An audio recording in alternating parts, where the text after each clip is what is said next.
Jesus through service in a number of ways. I guess the most profound impact that I had was in a recent trip to Africa last summer. And myself and the other mission team members, about 16 of us in all, we were the hands and feet of Christ as we're called to do. And like I said, the cliche is you get more out of it than you put into it, but that really rang true for me on that trip. Like I said, as we were being the hands and feet of Christ, and that's an amazing thing, and it's what we're called to do, the more profound impact for me was actually seeing the face of God in very many ways. It was just the most beautiful thing you could ever think of seeing. One of the ones was Alice, who was a young girl that Sunday school classes sponsors over there at Kenya Partners, and she had a broken leg. And Wendy and I would speak with her and ask her what she could use or what did she need, what could we provide for her, and her response to us was that she wanted a new Bible. And I thought that she really had it together. That was very profound and wise of her, that out of all the material things we could have provided her, all she wanted was a new Bible. And in that, I saw the face of God. Another one I saw were two young boys, brothers, that were playing during, I guess, recess, and only one boy had a pair of shoes, and they were women's shoes. And he would play for about 10 or 15 minutes, and then he came over and took the shoes off and handed them to his little brother so he could play and not, cut his feet on the rocks in the gravel play yard.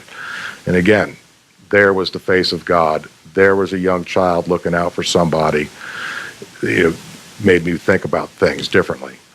Or the 5-year-old girl that looked like she could have been my granddaughter's age came to us for lunch with about a 2-year-old strapped to her back, and made sure that that young child was fed to as much as she wanted before the older one started to eat what was left over.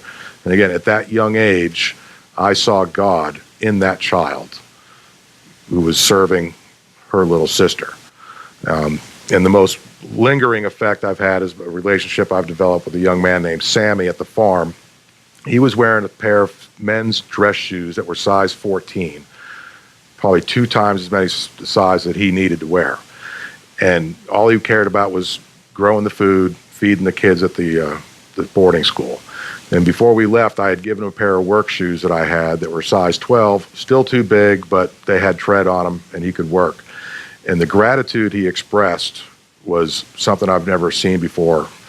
He was just so happy that he was going to be able to more efficiently work, to serve, to provide for the kids at that school. And again, that was the face of God. And so at the end of the trip, it wasn't about us being the hands and feet of Christ.